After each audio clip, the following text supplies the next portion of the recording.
Hey, Kyle, thank you so much for joining me. I noticed you in our group several times. My real impetus for inviting you was you are a publisher, which is, I don't know, rare in our space, but you work both sides of the aisle here. So thanks so much. Maybe you take a sec to introduce yourself. Yeah, no worries. Thanks for having me. Yeah, so I'm Kyle. I've I do like my life is basically organized chaos. So I work with a local travel or accommodation company, in-house SEO, and also I've got my own agency where I do a lot of my own personal projects and a little bit of client work, but we're kind of moving a bit more away from that and more into like education and focusing on my own projects as well. So that's a brief summary of me. Um, yeah, Awesome. Yeah, and you mentioned in DMs you're thinking about launching courses too, so we'll have to keep people updated. That'll be awesome. yeah, we'll see how it goes. I've got a few in the works that I'm thinking about doing, but I don't think it'll be anything too crazy. Yeah. Well, at least you're organized with your chaos. Yeah, But I do have some questions. We run pitch response, we run Jolly SEO, so we like to think of ourselves as super knowledgeable in the space, but at the same time, we're not frequently publishing source material, and you do publish source material. So my first question is, how long have you been using HARO or platforms like it if you use others as a publisher? yeah, sure. So I've been contributing to HARO for about 3 years, and as a publisher, probably coming up 2 years, I'd say. And just a quick thing, if you're thinking about like, there's a difference between me being a publisher and working on both sides, because I understand I'm an SEO, um, whereas coming from like other people who are journalists and they work like that's their job, I might have a different perspective than what they might have, but I've still got some experience to add. Yeah, no, it's a good distinction. I mean, we work in SEO. We know there's black hat approaches to white hat tactics. Yeah. And I don't even know if every journalist is aware of things like that, like personas, avatars, things like that. So it's Yeah, it'll be interesting to know. I'm definitely keen to talk to some like proper journalists who actually do HARO as well. So, but yeah, I'm happy to provide some feedback as well. yeah, definitely. Okay, well, let me ask just to gauge for our audience, like what's the frequency that you post opportunities, or like how many times have you posted opportunities as a publisher? So we try not to go over the top with it, because I find like even as a contributor, you start to see the same requests come through, and then you start skipping them over. So Yeah. I tend to just give it a bit more time, and it also depends what we've got going on in the month. Sometimes we're doing quite heavy focus on content, sometimes we focus on links and other aspects of marketing as well. But in general, it's probably about 2 to 3 times a month, I'd say. It's Nice. that way publishing. What does that generate for you to have to sift through to filter to deal with each time you post? Like some people say I got nothing, some people say hundreds. And I know it depends on your domain. Yeah, yeah, totally. So we're not like the highest domain authority site. We're about, I think, currently about 59, but we get about 100K traffic, so or organic traffic. Yeah, not too So it's shabby. it's it's significant. It's enough for people to pay attention to. Um, and yeah, so like you say, it depends on the like category that you're putting out or the industry. But we tend to get between about 80 to 180 for the more general, like easy to respond to like pitches or requests. And for the more specific ones, it tends to be a bit more like kind of between under like I'd probably say under 50 on average So for that like that really number's super specific. like even 50, that's overwhelming to some people coming into this space. They're like, Yeah. what's the point? No one's ever going to read my pitch. But I tell people this. I recently put out a how to haro course kind of thing. Jolly sent over 125,000 of these pitches, and we're not doing it like hitting our head against a brick wall here. Yeah. It is a numbers game, but you definitely can get results. We've got over 10,000 wins from this tactic. So when you're on the other side of the table from a contributor, and I know you do both, so it must inform how you write. But like, what are some Definitely. things that jump out at you? It could be a red flag, or it could be like a bright spot. Like, what do you see that you're like, I'm not even going to open, or I'm immediately deleting or Xing out? Or what are some things that you're like, I'm very curious to open this one, or I definitely want to read on because I think there's something here for me? Yeah, totally. So, um, one of the things that people don't realize is they assume that it's like the journalists get individual emails sent to them that they have to then open, like read the subject line and then open the emails. It's not like that at all. It's actually just a list of all of the posts, and you're just scrolling through this huge list of contributions, and then it's up to you to like find whatever stands out to you. HARO, like we were discussing before this, that it's not the best platform. Like it's definitely dated, but yeah. So I don't like using the platform, so I tend to just skim through the list and try to find the things that I'm really looking for. And um, when you're dealing with some of the bigger um, sets of contributions, like 180, for example, it's the ones that are good, and then there is still a lot of crap that you can just instantly like disregard. So if you're on the other side of that, thinking like as a contributor, like I'll never be able to get it accepted, they're not even going to look at me. Well, if you just put a bit more time into it, you actually at the very least you're going to be looked at. Yeah, yeah, yeah, yeah. I mean,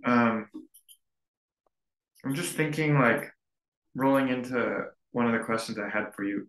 Your recent posts were in January 23 right now, right? One of Yeah, your right now, Chat GPT is like the rage, and we were talking about it before we hit record, and and I also, like you, think there's utility.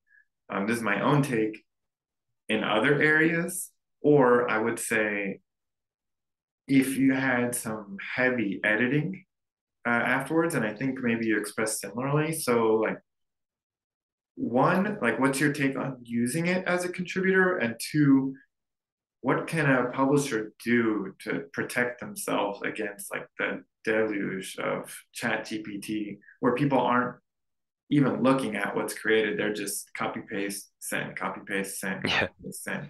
yeah, yeah, totally. So like I've been using that like Chat GPT ever since it came out. I'm not against it at all. I think it's got some pretty cool use cases. It may not be ready for everything right now, but it's a sign of some cool things to come.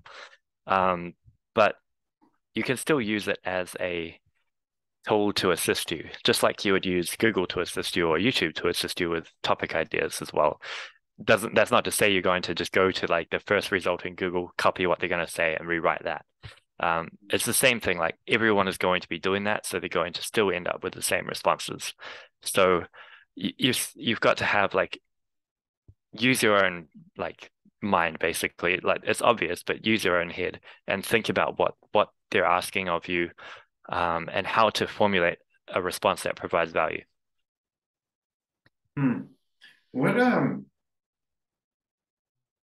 so without like putting the spotlight on you, but I don't know how deeply you plan to incorporate ChatGPT in your team of contributors. That is, Yeah, if you do, cool, and maybe you could elaborate. And if you don't, like, what are some alternatives people could do?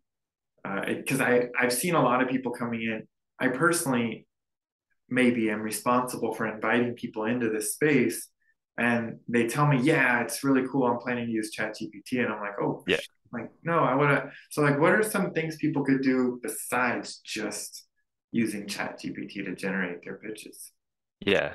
I mean, like ChatGPT, as soon as that came out, that was the HARO was one of the first things I thought of that you could use it for.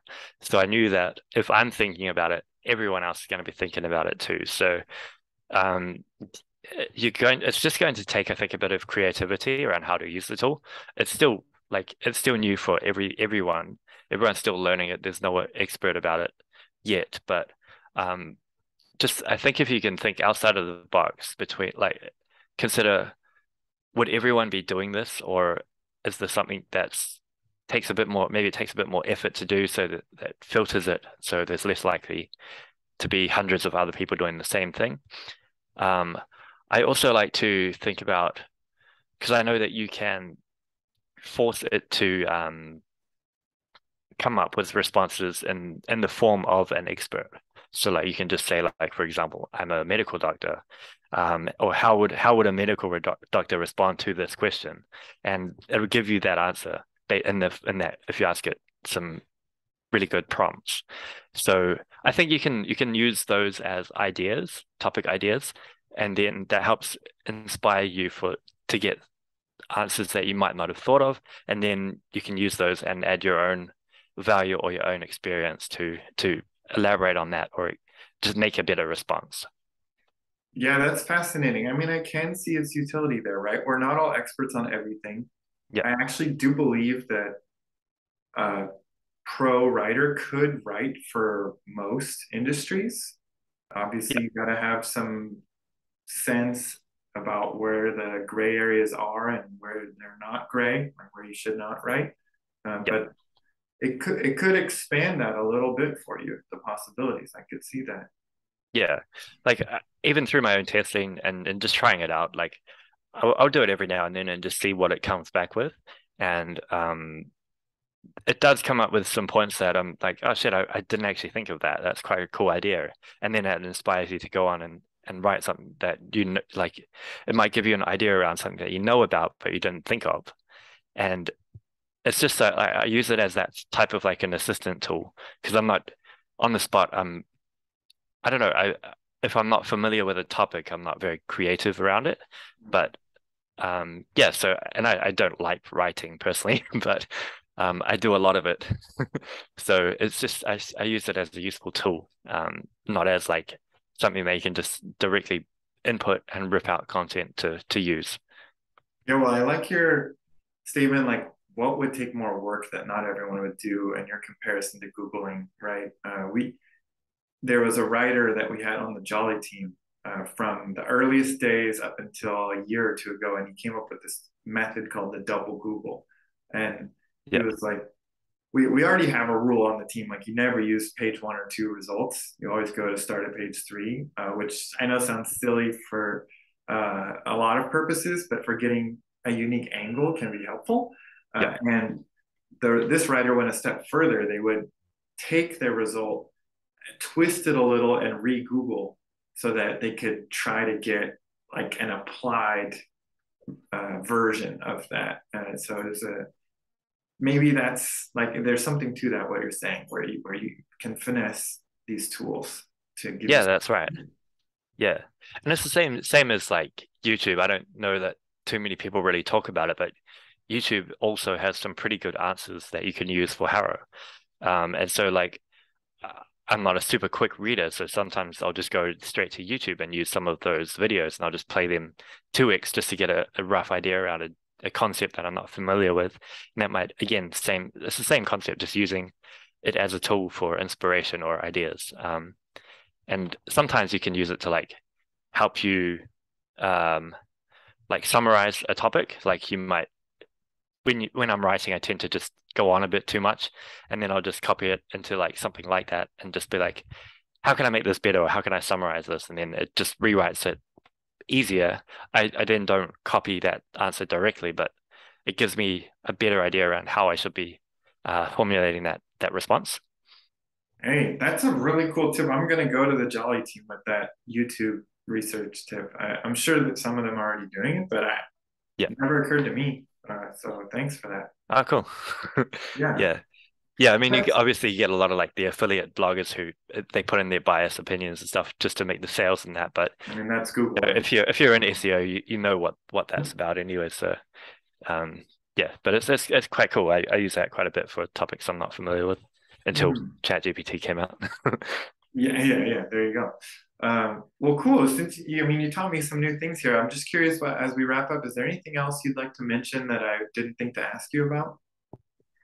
Um, I think I don't think I really covered off like some of the things that are obviously ChatGPT or how to spot it.